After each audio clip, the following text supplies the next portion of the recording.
Bonjour et bienvenue sur la chaîne Claire Thomas Medium. Je suis très contente de vous retrouver pour une nouvelle émission où là, je vais vous faire découvrir quelqu'un qui est assez atypique. Il s'agit de Rasta Président. C'est une personne que j'ai découvert sur YouTube avec une question sur la Terre plate.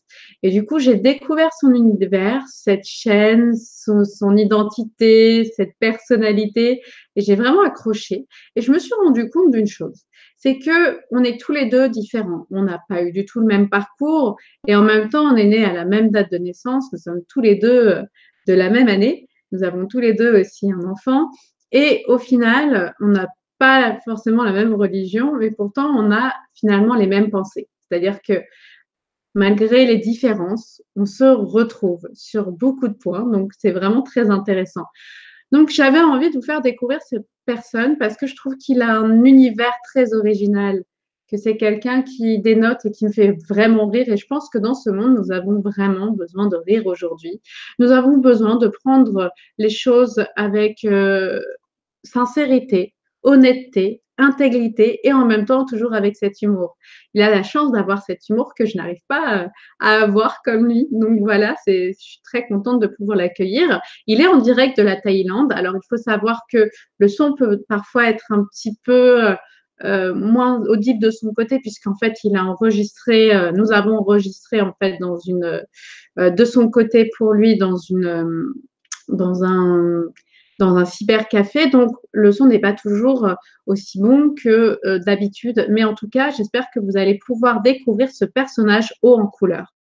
Je suis avec lui. Bonjour Rasta Président. Alors, je vais commencer avec cette première question. Comment tu es passé de Rastafari, qui est une philosophie, à musulman? Est-ce que tu pourrais me parler de ton parcours spirituel? Ok, en fait, moi, oui, je suis musulman, même soufi dans ma pratique. En fait, pour moi, ça, c'est juste des noms, parce qu'en fait, Rastafari, musulman, yogi, c'est la même chose. Et alors, dans la forme, ça varie, en fait, puisque, par exemple, oui, effectivement, chez Rastafari, le guide, c'est Haile Selassie. Les musulmans, c'est Mohammed. Chrétien, c'est plus Jésus-Christ. Les autres, c'est plus Bouddha, ou les autres, c'est Krishna. Mais finalement, ça revient au même enseignement. Alors, la source, c'est la même. La base, c'est la même. Et donc, dans mon parcours, j'ai fréquenté, pas de loin, hein, de près, de très près, les Rastas, comme les musulmans, comme les soufis, comme les Baye Fall. J'étais très proche des soufis du Sénégal. J'ai été à Touba, sur la tombe du cheikh Ahmadou Bamba, la ville sainte de Touba. J'ai rencontré des Baye Fall, je suis allé voir des Baye Fall et des communautés soufis sénégalaises. Et genre, les Rastas, je suis allé dans des assemblées Rastas lors du sabbat, par exemple, dans des cultes du sabbat à La Réunion, dans d'autres assemblées en France et à Mayotte. J'ai rencontré donc des Rastas. Et aussi, j'ai beaucoup lu, c'est-à-dire bon, toute la littérature rastafarienne, mais même, bon, même les Rastas eux-mêmes vont pas te dire que c'est quelque chose que c'est un dogme coincé et qu'il y a que tout a débuté à Haile Selassie, c'est-à-dire à celui qu'on appelle Rastafari, puisqu'il y a eu tout un parcours, c'est toute une histoire, et en fait, c'est l'histoire du peuple hébreu israélite, puisque les Rastafari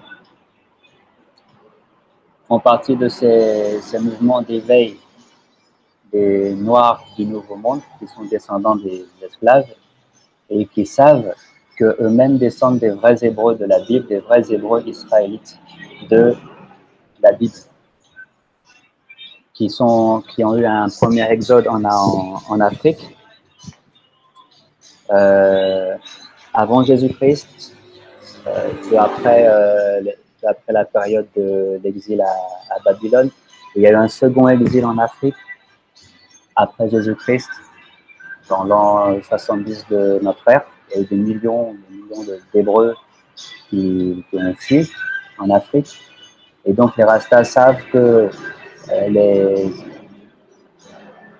12 tribus d'Israël se trouvent, bon, bien sûr, dans le monde entier, mais particulièrement en Afrique. Dans la Bible, il y a la prophétie de Deutéronome 28 qui stipule bien que si les enfants d'Israël désobéissent aux lois de la Torah, ils vont être déportés dans des bateaux qui vont subir l'esclavage et la colonisation. Tout est décrit, en fait. Le livre de Deutéronome au chapitre 28, c'est une prophétie de la Bible qui décrit l'esclavage et la colonisation.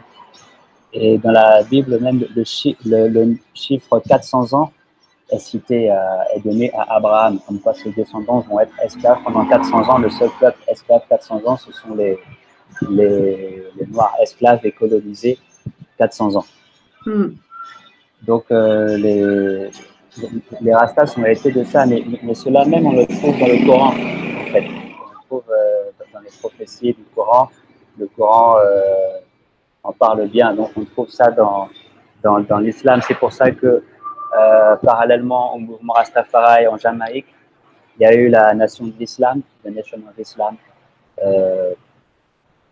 aux États-Unis. Et d'autres, il y avait le prophète Noble Drew Ali. C'est celui qui a amené l'islam en fait au Nord-Américain et qui était l'enseignant de Elijah Muhammad, qui était l'enseignant lui de Malcolm X. Et ce mouvement-là est très très proche de Rastafari aussi, voilà. Et il y a aussi le mouvement hébreu israélite qui explose en ce moment vraiment, qui explose complètement aux États-Unis en ce moment. C'est dans ce mouvement-là que j'ai entendu parler de la Terre plate récemment. Parce que comme j'ai dit dans une vidéo il y a très longtemps au lycée, j'avais parlé de la Terre plate. Et récemment, donc en étudiant avec ce mouvement hébreu-israélite, qui est né au même moment que la nation de l'islam, que les Rastafari, etc.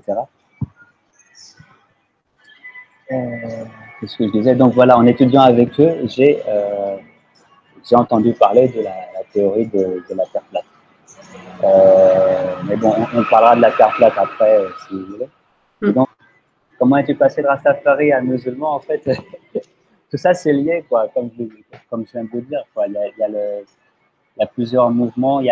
Tout ça, c'est juste des noms, en fait. Mais au niveau historique, au niveau de l'héritage historique, culturel, religieux, et ensuite au niveau intérieur, spirituel, qui est le plus important, au niveau de l'âme, au niveau de la réalisation du soi, la réalisation de l'âme, la réalisation de Dieu, c'est la même chose, quoi. C'est juste des méthodes différentes. Mais moi, donc, comme je disais, j'ai étudié, j'étais très proche donc, de ces mouvements-là, hébreux israélites, Nation of Islam, Rastafari. J'ai lu les écrits de Elijah Muhammad, tous les livres Rasta, tous les livres que je pouvais voir. Mais à un moment donné, en fait, ce qui s'est passé, j'ai posé la question directement à Dieu. J'ai dit quelle voie je dois suivre. Et donc, la réponse a été très claire. J'ai eu plusieurs rêves en une nuit qui m'ont indiqué de faire la prière musulmane.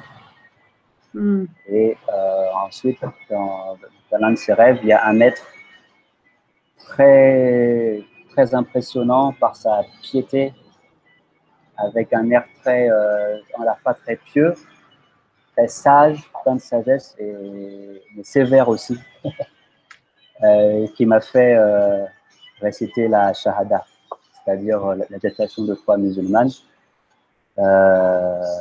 La ilaha illallah, Muhammad Rasulullah. Il l'a fait réciter en fait. Et depuis ce jour-là, je fais de la prière musulmane tous les jours. Voilà, quoi, je n'avais pas parlé dans mes vidéos un peu de cette expérience-là, mais bon, c'est une première. C'est sûr que j'en parle plus en détail. Et donc voilà, j'ai fait énormément de recherches. J'ai fréquenté pas seulement ces mouvements-là, mais aussi les yogis, j'ai fréquenté un peu tout le monde. Je suis même allé voir les scientologues à Paris. Je suis allé voir les raéliens, les extraterrestres. Je suis allé voir tout le monde. Mais après, bon, j'ai appris pas mal de choses. Hein. Dans le yoga, j'ai appris beaucoup de choses. Le yoga m'a permis de comprendre toute la spiritualité universelle, c'est-à-dire la Bible, le Coran, Rastafari, etc. Voilà. Alors, tu me dis que tu as été raélien. Alors, ça t'a inspiré quoi? Tu me fais penser un peu au personnage de l'Odyssée de Pi, qui commence chrétien. Dans le film, c'est un livre aussi, hein, vous pouvez le découvrir, l'Odyssée de Pi. Un chrétien, non, un hindouiste qui devient chrétien, puis musulman.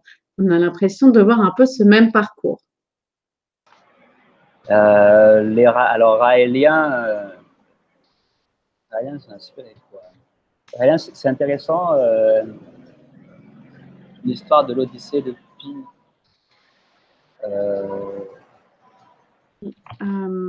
Là, dans. Non. Ah, alors. Il faudrait que tu me parles de Pi, l'Odyssée de Pi. Alors, c'est l'histoire d'un homme qui était. Raélien, ça m'a inspiré, quoi. Ouais. Raël, c'est très intéressant.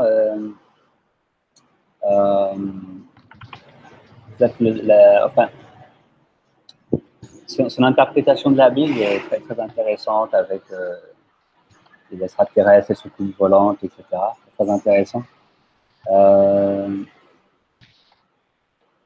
Et il y a les Raéliens ont une bonne philosophie, une très bonne philosophie d'ouverture, etc.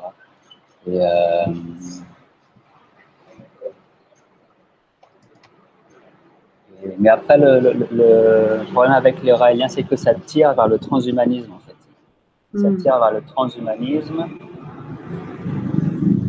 Et le transhumanisme, c'est un monde de robots, quoi. C'est un monde où nous ne sommes plus que des corps avec des informations et que ces informations sont copiables sur clé USB ou sur ordinateur. Et genre, c'est un monde... C'est le monde futur, un monde d'ordinateurs, d'hommes robots. Voilà, réelle très bonne philosophie, mais après, il y a, dans certains de ces bouquins, ça part vers le transhumanisme. Je ne partage pas cette philosophie. Alors, l'Odyssée de Pi, c'est l'histoire d'un homme qui était hindouiste, assez chrétien ou musulman, qui est en fait... Le tout. D'accord, ok. Ouais. Oui, il y a plusieurs histoires comme ça, comme Ramakrishna. Il me semble que c'était son nom, Ramakrishna, ou bien il y a aussi Sai Baba en Inde, le saint Sai Baba. Et puis il y a aussi le Guru Nanak en Inde. Les gens, quand le Guru Nanak devait mourir, ils disputaient les hindous et les musulmans pour savoir s'il fallait le brûler ou s'il fallait l'enterrer, quoi. On fait quel enterrement, hindou ou musulman? Ouais. Les gens n'avaient rien compris du tout, quoi. Les gens sont fixés sur le corps, sur l'apparence. C'est l'histoire d'un homme qui était hindouiste, assez chrétien, musulman. Bah ouais, parce que ma mère était chrétienne, donc j'ai grandi, j'ai été baptisé chrétien, effectivement. effectivement. Puis, voilà. Ensuite, j'ai fait mon parcours spirituel. C'est ça, c'est ça. Okay. Je sais pas si j'ai été clair ou si j'en ai trop dit ou si j'ai été vague. Non, c'est bien. Guide-moi dans l'interview aussi. Hein. Oui, oui, sinon, c'est bien. si je suis pas clair, tu me dis non, tu l'as refait celle-là. D'accord. Ok. Alors maintenant, j'aimerais savoir pourquoi tu as fait ta chaîne YouTube. Ben, alors au départ, j'avais des vidéos de musique J'ai vu. et des vidéos d'interview. Mm. C'était en 2007. Mm. Et voilà. Et puis bon, j'ai mis quelques vidéos, quelques clips. Comme ça, je vais juste partager quelques clips. Et puis, ouais, ce que j'ai bien mis avec YouTube, c'est que bon, enfin, moi, mes chansons, c'est toujours engagé. Ça parle de. J'aime bien parler de politique. J'aime bien taquiner les gouvernements un petit peu, parler d'actualité, parler de la société, et de tout plein de sujets. Parler de femmes aussi, parler de tout. Donc, du coup, ma chaîne YouTube, elle est à l'image de ma musique, elle parle de tout. Et ce que j'aime bien avec YouTube, c'est que, bon, voilà, des fois, on est inspiré à faire une chanson. On est artiste, voilà, il y a une histoire qui nous arrive, on fait une chanson, et puis on partage le vécu, notre philosophie en musique. Avec YouTube, ça peut être plus direct, si jamais il n'y a pas une musique qui vient dans ta tête en même temps que ce que tu veux dire, bah, tu le dis directement en vidéo. Et j'ai commencé à répondre, à faire des petites vidéos sur les actualités. C'était en 2010, comme ça, le journal du président, alors Rasta Président. Le journal du président, oui, avec le concept en même temps Rasta Président et le site web Rasta Président qui a été fait à l'île de la Réunion. Ça a commencé quand j'étais à l'île de la Réunion, toute cette période-là. Donc il y avait des interviews avec des potes sur la politique, sur les présidentielles, tout ça. Et puis en 2010, j'étais venu à Paris et là j'ai été plus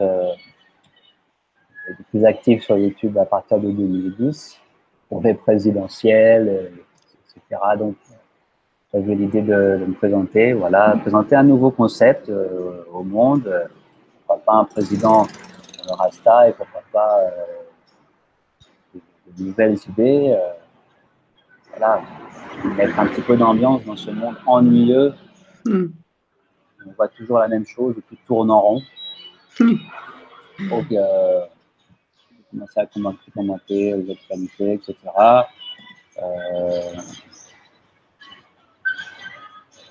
Comme j'étais pas mal calé dans les prophéties bibliques, coraniques et amérindiennes, les prophéties du monde entier, sur la fin des temps et sur tout ce qu'on voit actuellement, toutes les technologies, sur les guerres, sur les conflits, sur la société, etc. Donc, bon, je me suis dit, ouais. Des fois, je fais le comparatif des actualités avec les prophéties. Quel est ton but avec cette chaîne YouTube? Est-ce que tu as évolué avec le temps? Est-ce que cette chaîne t'a fait évoluer? Krishna, il a dit, les gars, il faut faire les actions sans vous attacher à ce que vous allez avoir après, sans vous attacher aux conséquences, quoi. Vous agissez sans vous préoccuper du lendemain, quoi. Le Christ aussi, il a dit, ne vous inquiétez pas du lendemain. Donc, quel est ton but? Non, le but, c'est juste de dire ce que j'ai à dire là. Par exemple, je sais pas, j'ai envie de faire une vidéo sur Marlène Schiappa. Hein, Schiappa. Donc, je ne suis pas d'accord avec Schiappa, par exemple. Je fais une vidéo pour proposer une alternative. Voilà. Ou bien j'ai envie de parler de l'assassinat de Kadhafi. Moi, j'aimais bien Kadhafi, c'était mon pote. Pourquoi vous l'avez tué, bande d'enfoirés? Je ne suis pas d'accord. Voilà, c'était un type bien. Voilà, c'était un brave type. En plus, il vous a donné des sous pour vos campagnes électorales. Pourquoi vous l'avez tué, ce Kadhafi, hein? Voilà, par exemple, il y a toujours des choses à dire. Voilà, pas tellement de but. Alors, peut-être que je fais ça pour devenir président, hein, pour devenir dictateur de la France, pour vous dresser les Français. Hein, c'est ça, en fait, rester président. Je veux vous dresser. Tu veux dire des choses qui te touchent? Oui. Alors, et tu utilises l'humour. Alors, malheureusement, je ne peux pas faire que ça. J'aimerais bien en faire plus, des vidéos, parler plus d'actualité, etc. Donc, comme je bosse en même temps, et puis j'ai un petit bébé à qui il faut changer les couches. Alors, en ce moment, j'ai pas trop le temps, les gens. Et puis aussi, pendant 2 ans, j'étais musicien. Je jouais presque tous les soirs en Thaïlande. Donc, dans cette période-là, laisse tomber un peu YouTube. Les gens s'en sont rendus compte en 2014, 2015, surtout, j'étais pas souvent là. Est-ce que l'utilisation de l'humour, c'est quelque chose que tu as voulu dès le départ sur cette chaîne YouTube? Je ne me rends pas compte que c'est humoristique. Ouais. Moi, dans les chansons aussi, ouais, j'aime bien rigoler. Est-ce voulu? Je sais pas, le but, c'est de rien vouloir aussi. Donc, est-ce voulu? Oui, non, enfin. J'aime bien parler avec l'humour. Après, je calcule pas forcément mon humour, quoi. Je calcule pas forcément les choses. Enfin, comme ça, quoi. Comme ça vient, en fait.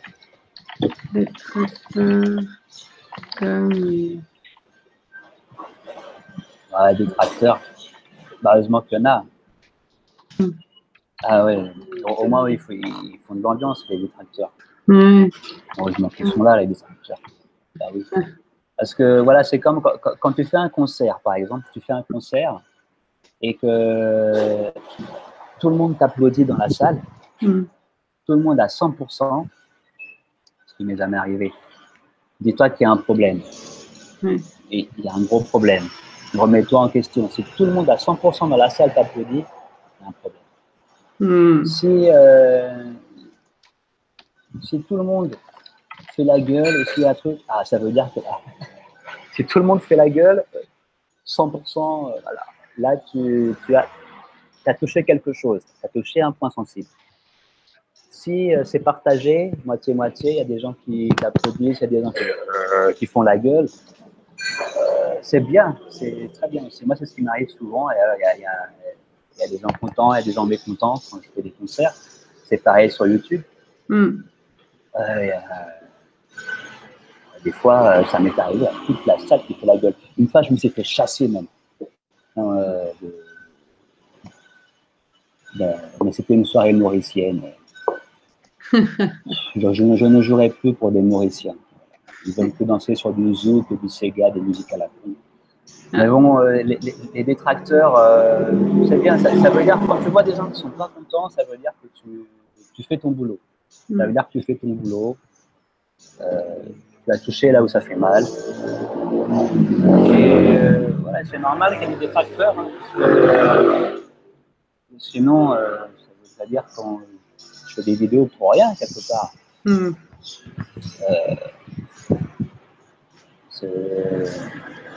Si on vit dans un monde où il y a l'injustice, la corruption, des réseaux pédophiles, s'il y a toutes ces guerres, toutes ces choses-là, c'est parce qu'il y a des gens qui veulent ça. Il y a des gens qui aiment ça. Et là, je pense que la plupart des gens, ils veulent ce monde-là. Intérieurement, sont comme ça, donc c'est normal d'avoir des gens à qui ça ne plaît pas. Tu crois à la Terre plate. Qu'est-ce qui t'a convaincu et comment en es-tu venu à y croire? Bah oui, parce que nous sommes des conspirationnistes. Il faut appeler un chat un chat. Nous sommes des conspirationnistes. Claire Thomas, tu es conspirationniste. Bienvenue au club. Alors, qu'est-ce qui m'a convaincu de la Terre plate? Des heures de recherche.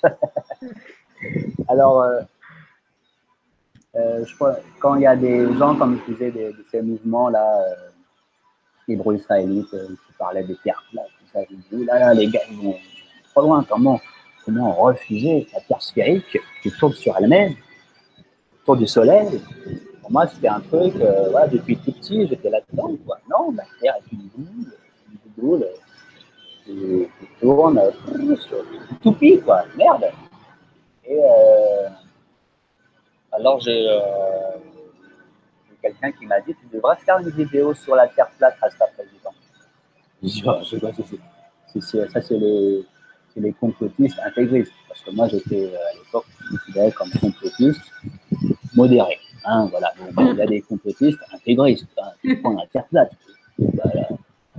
Et bien maintenant, je suis complotiste intégriste après quelques heures de lecture, de recherche, etc.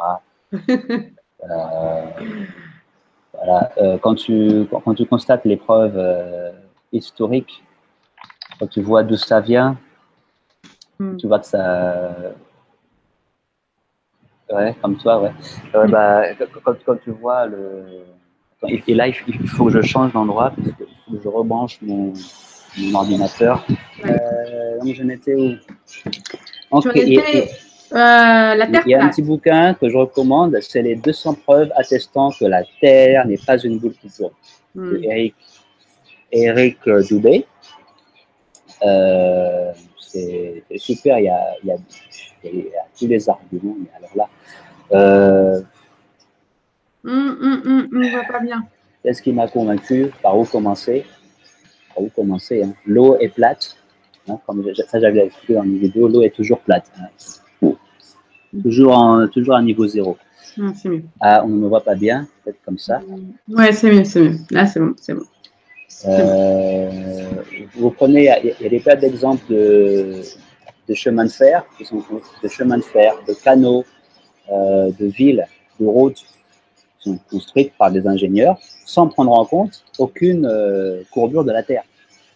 Là, il y a des ponts, il y a plein de ponts qui sont construits sans prendre en compte les courbures de la Terre. On voit des photos de la Réunion depuis l'île Maurice ou vice-versa. Comment ça se fait? Normalement, on devrait avoir 4 km de courbure entre la Réunion et Maurice. Voilà. J'ai vu la photo. Quelle photo? Bah, celle-ci. Maurice et Réunion? Ouais. Ah, d'accord. Ouais. Voilà, par exemple, après, les détracteurs, ils vont dire « Ah ouais, mais si tu montes, tu vois, c'est parce que c'est pris depuis le haut de l'île. C'est pris depuis la montagne. C'est pour ça que... » Non, c'est pas parce que c'est pris depuis la montagne, quoi. La montagne, attends, le plus haut sommet, déjà c'est pas pris depuis le sommet, mais même si c'est pris depuis le sommet, disons, de Maurice, le maximum, c'est 800 mètres. Et la Réunion, le maximum, c'est 3 km. Voilà. Et on est censé avoir une courbure de 4 km. C'est pas possible. C'est comme la Corse. On a la Corse aussi. Et on a plein d'exemples comme ça. On a trop de preuves. Les pilotes d'avion qui témoignent. Les avions vont toujours à l'horizontale quand ils se déplacent. D'autres, les militaires, ça c'est intéressant. Hein, ceux qui envoient des missiles, à des très longues distances, ils ne prennent jamais en compte aucune courbure de la Terre, ou aucune rotation. Voilà. Voilà, donc, puis, bon, après, quand on voit les preuves de la fausseté de la NASA, ça c'est facile à démontrer. Voilà, c'est facile à voir que c'est du Photoshop. En fait, on commence à ouvrir les yeux là-dessus, on se rend compte que, merde, en fait, le monde qu'on nous présente à l'école, c'est pas le monde réel dans lequel on vit. Donc, ta théorie, tu disais de la mandarine, que, par exemple, oui, il se peut aussi que, bien sûr, la partie du monde où on vit, là, c'est plat, et que derrière, il y ait encore d'autres continents, d'autres mondes, etc., qui soient énormes, très grands, et il se peut qu'on soit, je sais pas, moi aussi, pourquoi pas, au-dessus d'une mandarine, peut-être, mais la rotation du Soleil, hein, la rotation des étoiles, du Soleil, etc., ce n'est pas du tout ce qu'on nous apprend à l'école. Même avec l'histoire de la mandarine, enfin, le fait que ce que tu penses, ce que d'autres gens pensent, c'est que peut-être que tout simplement, le monde est beaucoup plus grand, sur une boule, mais beaucoup plus grosse, plus grande. Et qu'on nous cache donc d'autres continents, et voilà. Mais sauf que beaucoup ne veulent pas voir, effectivement, mais c'est comme les réseaux pédophiles, beaucoup n'y croient pas.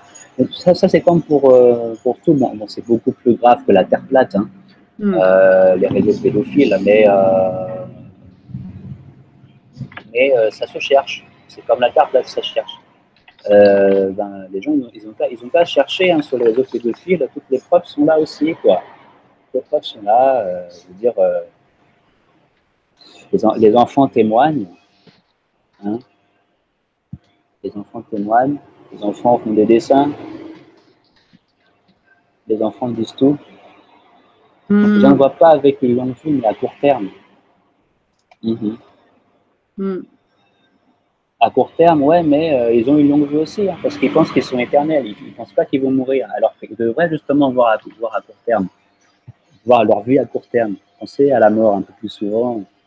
Ils devraient, quoi. Tu sais, Rasta Président, je suis moi-même karmathérapeute, donc je vois les vies antérieures et je voulais savoir si tu crois aux vies antérieures. Ah, les vies antérieures, ça c'est une bonne question. J'ai expérimenté un peu ça. Alors, un jour au lycée, j'ai fait un rêve que j'ai raconté à personne, où j'étais quelqu'un d'autre. Et ça se passait il y a un siècle, j'étais quelqu'un d'autre. Et je voyais qui j'étais, qui était ma femme, etc. Et en fait, mais je savais pas que c'était lié à moi, que c'était moi, quoi, parce que c'était juste un rêve comme ça. Et je n'ai parlé à personne. Et un an après, je vois un ami qui était très mystique à cette époque-là. Et il me dit, ouais, tu sais, si je me concentre, je peux voir tes vies antérieures. Bah, je rigole un peu, carrément, je dis, ouais, bah, vas-y. Alors pendant 5 minutes, il est là, il ne bouge pas. Il ferme les yeux et tout. Il dit pas un mot pendant 5 minutes. Après, il ouvre les yeux. Ah, et puis il commence à me parler. Il me décrit le rêve que j'avais fait. Telle personne. Et ma femme était comme ça, et j'étais comme ci, comme ça. Waouh, exactement ce que j'avais rêvé, en fait. Donc oui, la vie antérieure, c'est fort possible. C'est fort possible. Question, est-ce qu'en Thaïlande, on est obligé de vacciner les enfants? Ah oui, en Thaïlande, c'est obligatoire, hein, et non seulement ça, mais ils piquent les gens, ils leur disent même pas contre quoi ils sont vaccinés. Bah ouais, et puis vous allez dans les cliniques partout, ils font des pubs. Je crois pas qu'il y a autant de vaccins jamais vu autant de vaccins qu'en Thaïlande. Ouais, tu peux le mettre. Hein. J'ai jamais vu autant de vaccins quand tu as de propagande de vaccination qu'en Thaïlande. Tu rentres dans une clinique pour enfants, tu sais, une petite clinique, une petite clinique privée, chaque médecin fait sa clinique, quoi. Il y a des pubs et des livrets pour les vaccins contre ceci, cela, même ils vaccinent même les gamins contre la diarrhée. Non. Je ne sais plus quand il faut un vaccin pour la diarrhée, quoi. Je veux dire, tu bouffes de la merde, tu as la diarrhée, voilà, quoi. Non, il faut un vaccin pour la diarrhée maintenant, quoi. Ils sont très, très vaccins. Ils ont trop de vaccins. Moi, je vois les cousins à mon gamin.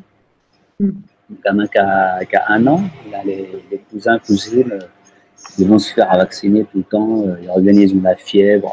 Tout. Il a 20 mois, ouais. Presque comme le mien, en fait. Il a 1 an et demi.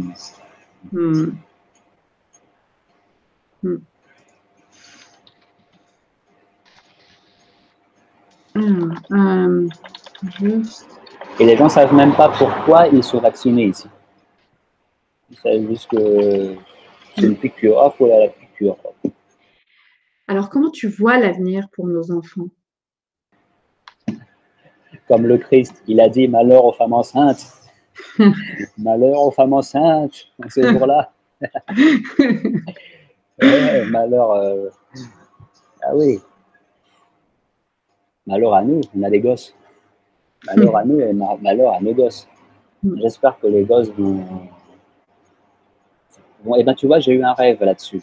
Ah, justement. vas-y, J'ai raconte. rêvé d'un temps futur où les personnes justes seront persécutées et j'ai rêvé que je voyais un homme et une femme.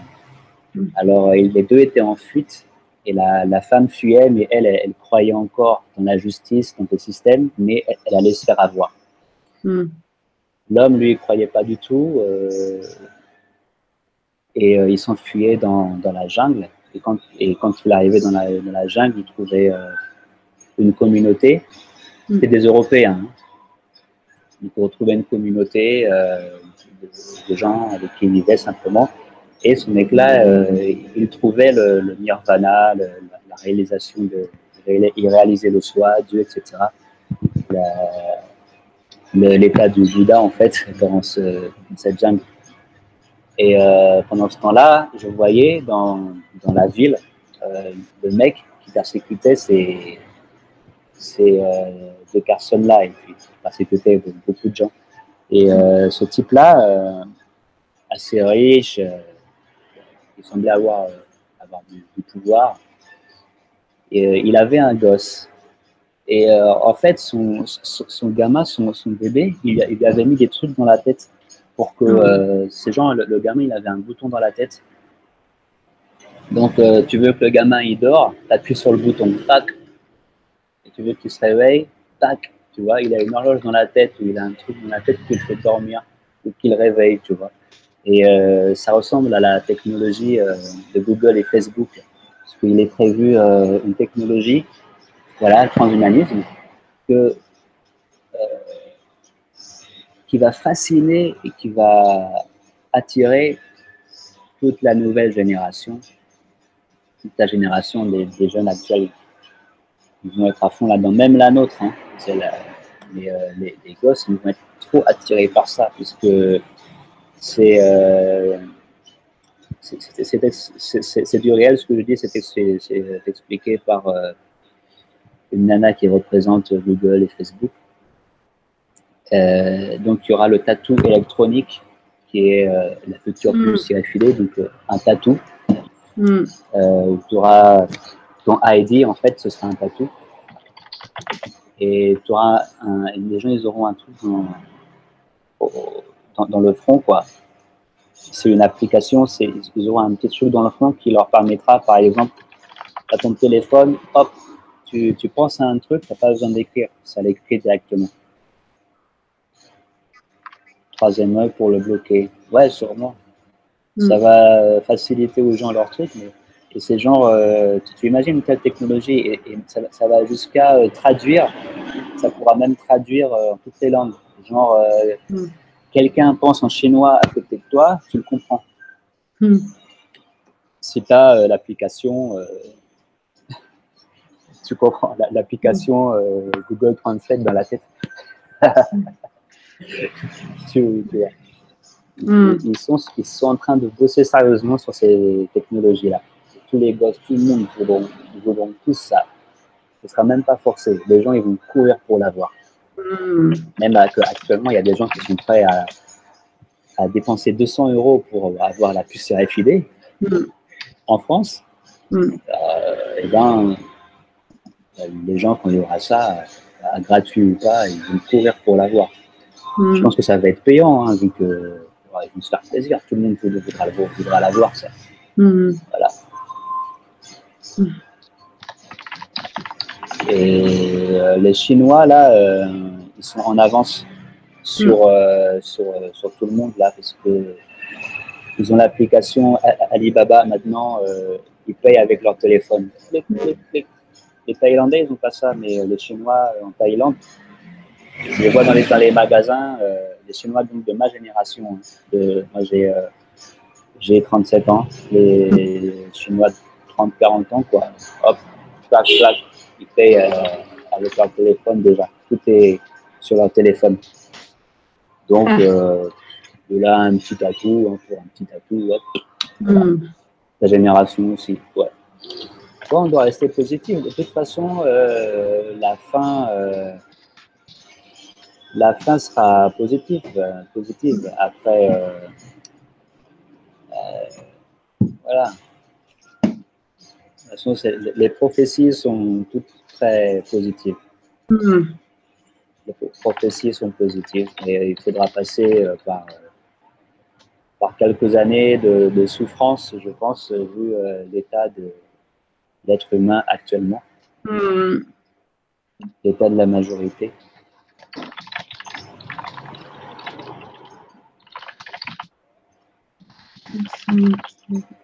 Et ensuite, alors, on aura un monde de paix, de justice, de fraternité, un monde qui baignera dans la spiritualité.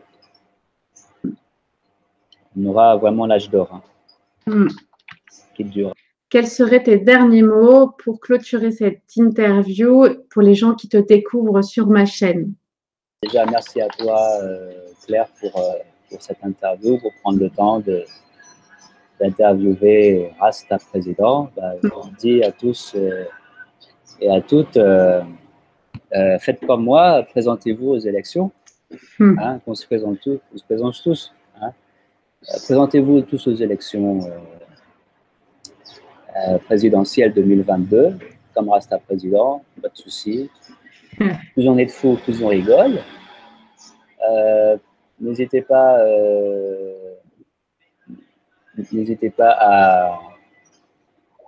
à rechercher par vous-même si ce n'est pas le cas. Si c'est déjà le cas, continuez à être indépendant du système, de l'école, des médias, de l'éducation nationale.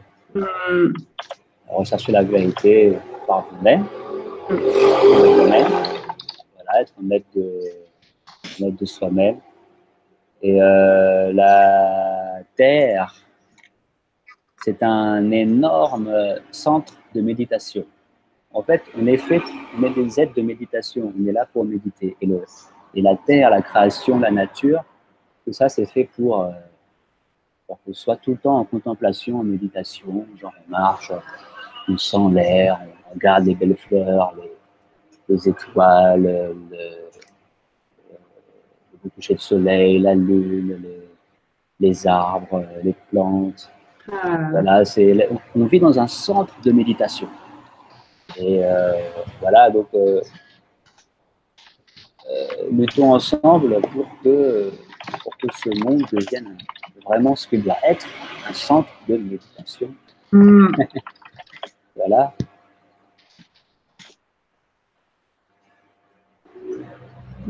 Yes.